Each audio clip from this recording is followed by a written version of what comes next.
वर्णानामर्थसङ्गानां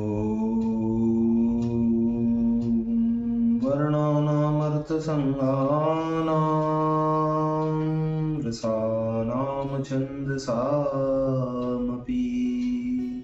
मङ्गलानां च कर्तारो वन्दे वाणी विनायको नारायणं नमस्कृत्य नरं चैव नरोत्तमम् देवीं सरस्वतीं व्यासं ततो जयमुदीरयेत्। गुरुर्ब्रह्मा गुरुर्विष्णु गुरुर्देवो महेश्वर गुरुर्साक्षात् परब्रह्म तस्मै श्री गुरुवे नमः। बोलिए सियावर रामचंद्र भगवान की जय, राधावर कृष्ण कन्हैया लाल भगवान की जय, उमा महेश्वर भगवान की जय, गायत्री ब्रह्मदेव भगवान की जय, सद्गुरुदेव भगवान की जय, माता पिता गुरुदेव की जय, समस्त संतगण भगवान की जय, समस्त भक्तगण भगवान की जय।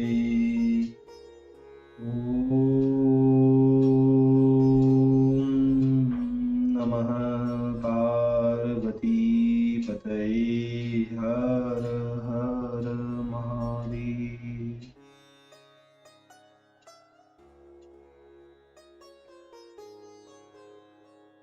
तो मित्रों, आप सभी श्रीमद् भागवत कथा के श्रोतागणों, रसिक जनों, अब तक हमने श्रीमद् भागवत कथा की क्रमबद्ध रूप से कथा को श्रवण करते आ रहे हैं, कीर्तन करते आ रहे हैं, मनन करते आ रहे हैं, भजन करते आ रहे हैं। उसी क्रम में तो अब हम श्रीमद् भागवत कथा के 6वें स्कंद के 13वें अध्याय की ओर कथा को अग्रसर करते हैं। तो कहते हैं कि वृतासुर के वधन की हत्या मान अगाध, इंद्र छिपे बरसों तलक बहुरी हरि हरि व्याध, बहुरी हरि हरि व्याध। श्री सुखदेव जी बोलते हैं कि हे राजा परीक्षित, वृतासुर के मारे जाने पर इंद्र के बिना लोक परलोक के साथ ब्रह्मादि शीघ्र ही सब ज्वरों से मुक्त हुए। देव, ऋषि, पितृ, भूत, दैत्य और देवानुचरवर, ब्रह्मा, ईश इत्यादि सभी ही हर्ष समुद्र में मग्न होकर स्वयं अपने अपने आश्रमों को चले गए। श्री सुखदेव जी महाराज की मुखारविंद से इतनी वार्ता श्रवण करके राजा परीक्षित हाथ जोड़कर बोले कि हे भगवान, हे ऋषिवर, जब सबको ही अपूर्व सुख आह्लाद प्राप्त हो गया, तब इंद्र किस लिए दुखी हुए? यह सुनकर संदेहों के शमन करने वाले योगीश्वर श्री सुखदेव जी राजा परीक्षित से बोले कि हे राजन, हे परीक्षित, महर्षियों सहित सब देवता वृतासुर के विक्रम से घबराए। तब उसका वध करने के लिए सबने इंद्र के निकट आकर प्रार्थना की, परंतु वृतासुर के मारने से ब्रह्म हत्या होगी, इसलिए प्रथम वृतासुर के मारने को इंद्र की इच्छा नहीं थी।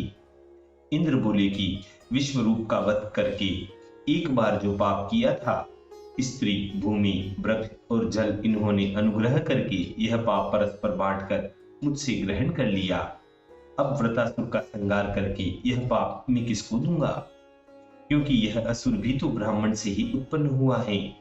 श्री सुखदेव जी बोले कि हे राजन, इंद्र के वचन सुनकर ऋषि लोगों ने कहा था कि हम लोग तुमसे अश्वमेध यज्ञ कराएंगे कि जिससे तुम्हारा मंगल होगा, तुम भय मत करो। हे देवेंद्र, अश्वमेध यज्ञ से परम पुरुष परमात्मा नारायण देव की पूजा करने पर एक ब्रह्म हत्या क्या समस्त जगत को वध करने के पाप से भी छुटकारा, मोक्ष को प्राप्त हो जाओगे। देखिए, यहाँ एक शंका आती है। मुनियों ने इंद्र से बड़े आश्चर्य की बात कही है कि हे इंद्र, 3 लोक 14 भुवनों में जो चर अचर जीव हैं, उनको मार डाला, फिर अश्वमेध यज्ञ करके जो भगवान का जप करोगे तो पहले मारे हुए जो जीव है उनकी हत्या से छूट जाओगे। और जो पिता गुरु माता ब्राह्मण को मार डाले तो कुत्ता आदि जीवों का मांस भक्षण करें, ऐसा चांडाल हो तो भी अश्वमेध यज्ञ करके पाप से छूट जाएगा। ऐसा अनुचित वचन कहना मुनियों को नहीं चाहिए था। यह तो सुनने वाले को भी दूषित करता है। तो इसके उत्तर में कहते हैं, इसको इस प्रकार समझो। देखो भाई, नीति शास्त्र में, धर्म शास्त्र में, वेद में और पुराण में लिखा है कि अपने शरीर का नाश होता हो तथा बालक मारा जाता हो, व गौ माता मारी जाती हो अथवा स्त्री मारी जाती हो, और ऐसा समझ ले कि झूठ बोलने से सब विघ्न दूर हो जाते हों, तो झूठ बोलकर इन सब प्राणियों के प्राणों की रक्षा करनी चाहिए। उस झूठ बोलने का कुछ दोष नहीं गिना जाता।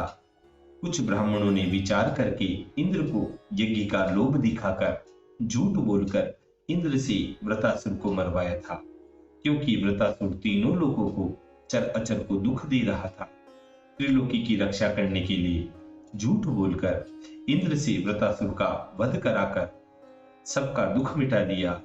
इसलिए अश्वमेध की प्रशंसा मुनि लोगों ने इंद्र के सामने की थी। इस प्रकार इसका उत्तर समझना चाहिए। तो आगे कहते हैं, हे इंद्र, ब्रह्मघाती, पितृघाती, गोघाती, मातृघाती, ऋषिघाती, आचार्यघाती और कुत्ते का खाने वाला चांडाल इत्यादि महापापकारी लोग भी जिनके नाम का कीर्तन करके उन पापों से शुद्ध हो जाते हैं। हम महायज्ञ अश्वमेध का अनुष्ठान करेंगे। तुम उसमें श्रद्धा सहित श्री भगवान वासुदेव की पूजा करना।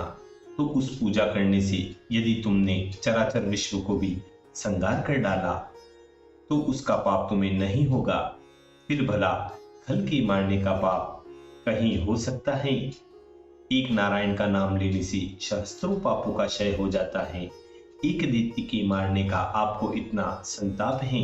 श्री सुखदेव जी बोले कि हे राजन, यद्यपि ऋषि लोगों के इस प्रकार समझाने बुझाने और विश्वास आदि दिलाने से वृत्रासुर का वध किया, तो भी ब्राह्मण वृत्रासुर के मरते ही ब्रह्म हत्या इंद्र के ऊपर आ गई, जिससे कि इंद्र को बड़ा शोक संताप हुआ और देवराज इंद्र किसी प्रकार उस ब्रह्म हत्या से छुटकारा नहीं पा सके। हे राजन, यद्यपि इंद्र में धैर्यादि अनेक शुभ गुण थे, तो भी जो कि निंदनीय कर्म करके लज्जा युक्त होता है, उसको समस्त शुभ गुण भी सुखी नहीं कर सकते। तब इंद्र ने चांडाल रूप धरणी मूर्तिमती भागकर आती हुई वृद्धावस्था के कारण कंपायमान अंग, राजरोग से ग्रस्त वस्त्रों में रुधिर लगाए ब्रह्महत्या को देखा। वह ब्रह्महत्या अपनी सिर की लटों के बाल बिखेरे हुए खाऊं खाऊं शब्द ऊंचे स्वर से उच्चारण कर रही थी। उसकी श्वास की पवन ऐसी दुर्गंधि युक्त थी कि मानो मछलियों की दुर्गंधि है, जिससे मार्ग भी दूषित हो रहा था। हे राजन, इंद्र देखते ही भयभीत होकर उससे अपना पीछा छुड़ाने के लिए पृथ्वी, आकाश और सब दिशाओं में भागे फिरे, परंतु कहीं अपने उद्धार का ठिकाना नहीं पाया। फिर उत्तर और पूर्व दिशा में जाकर वहां की मानस सरोवर में बड़ी शीघ्रता से घुस गए और वहां पर एक कमलनाल में घुसकर बैठे रहे।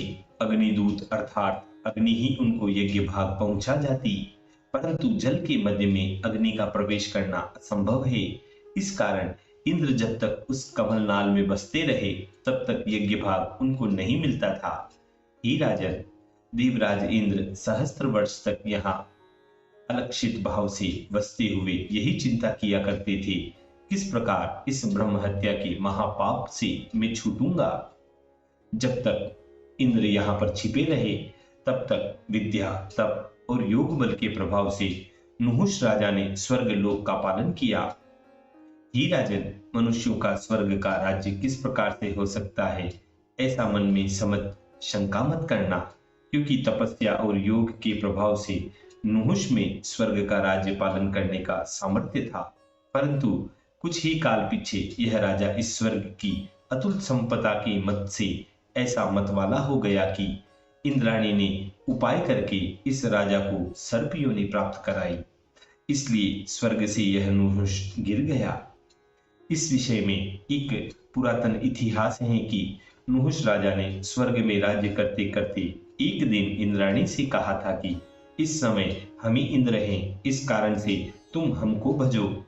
नहुष के यह वचन सुनकर धर्मलोप होने के भय से इंद्राणी बहुत डरी और कुछ समय नहुष से कुछ न कहकर गुप्त भाव से यह वृतांत सुर गुरु बृहस्पति जी से जाकर निवेदित किया।